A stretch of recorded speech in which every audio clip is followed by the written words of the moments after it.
Assalamualaikum warahmatullahi wabarakatuh. Hello students, how are you doing? Today we will learn about simple songs. Okay, let's start. Jadi kalian tentunya tahu ya yang dimaksud dengan song. Simple song itu lagu sederhana. Dengan simple song itu tadi kita mempelajari banyak hal di dalamnya. Jadi karena yang kita tahu lagu itu merupakan kumpulan dari kata yang disebut dengan lirik. Kemudian di bagian dalamnya ada yang disebut dengan verse dan juga bridge. Kita lihat apa itu verse, apa itu bridge. Verse di sini kalau kalian terjemahkan secara langsung itu artinya adalah ayat, tapi maksudnya bukan begitu. Jadi bagian dari lagu yang menceritakan sebuah kisah itu disebut verse.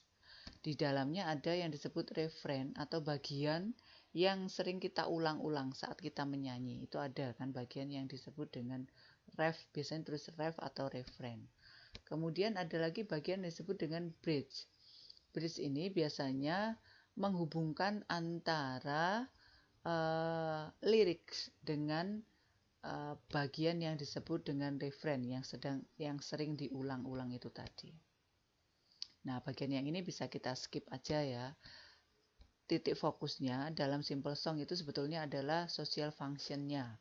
Social function-nya atau fungsi sosial dari sebuah simple song mempelajari lagu sederhana diantaranya adalah untuk menghibur. Kemudian untuk mempelajari pesan moral dari sebuah lagu. Tidak semua lagu ada pesan moralnya sebetulnya ya. Nah, kita ambil yang bisa kita serap pesan moral di dalamnya. Kemudian untuk mengekspresikan personal feeling. Jadi dengan simple song tadi kita bisa melihat apa yang ingin diekspresikan dari sebuah lagu itu tadi. Lagu itu biasanya digunakan juga untuk mengkritisi sesuatu. Bisa juga untuk menceritakan sebuah kisah, bisa juga untuk memberikan motivasi, bisa juga untuk mengekspresikan seni. Kemudian language features, di dalamnya ada language features, diantaranya adalah penggunaan first, second, atau orang ketiga, yaitu I, you, she, he, dan sebagainya. Kemudian menggunakan figurative language, menggunakan imagery, rhyming words, informal language, dan evocative language yang akan kita pelajari. Nah, figurative language dulu ya.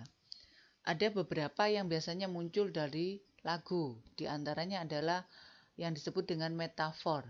Metafor itu membandingkan antara dua hal yang tidak berkaitan. Contohnya di sini kalau menemukan kata dalam lagu life is a roller coaster. Hidup dan roller coaster itu kan sangat tidak berhubungan gitu ya. Tapi karena kita menggambarkan kehidupan itu jungkir balik dan sebagainya, kita bisa menyebutkan life is a roller coaster. Kemudian figurative language lainnya adalah similar. Ini biasanya mengemukakan perbandingan.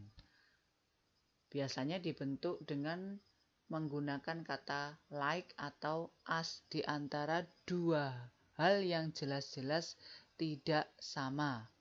Contohnya, she is like the wind.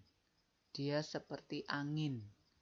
Mungkin lagu itu menggambarkan kenapa dia itu seperti angin karena gampang hilang atau apa begitu, atau hilang tiba-tiba seperti angin gitu ya. Kemudian hiperbol itu menggambarkan sesuatu dengan sangat berlebihan. Contohnya misalnya I've told you a million times. Saya sudah berkata kepadamu ribuan kali. Kayaknya tidak mungkin sebetulnya kita mengatakan sesuatu dengan beribu-ribu kali begitu, sebetulnya kan tidak. Tapi inilah yang disebut dengan bola. Kalau dalam bahasa Indonesia ada juga ya. Kemudian personification. Personification ini menggambarkan sebuah objek abstrak itu dengan kemampuan sama dengan kemampuan orang. Contohnya misalnya, the moon won't come out to play. Bulan tidak ingin keluar untuk bermain. Nah, ini kan digambarkan dengan kualitas atau kebiasaan manusia sebetulnya. Moon ini tadi, objek ini tadi. Kayaknya kan sebetulnya tidak mungkin juga kalau bulan itu keluar untuk bermain begitu sebetulnya. Cuma mungkin karena mendung makanya kita sebut seperti itu. Alliteration. Alliteration itu pengulangan dari konsonan di awal kalimat. Contohnya di sini seperti ini. Ada big belly bitch, a baby boy. Nah, ini pengulangan konsonan B di sini. Repetition. Repetition itu mengulang kata yang sama atau frase yang sama beberapa kali untuk membuat sebuah ide itu menjadi lebih jelas. Contohnya, if you think you can do it, you can do it. Nah, ini. Jika kamu berpikir kamu bisa mengerjakannya, kamu akan bisa mengerjakannya. Sekarang tentang imagery. Imagery itu menggunakan kata untuk menggambarkan five sense, jadi indera kelima kita. Contohnya, her face blossomed when she caught a glance of him. Wajahnya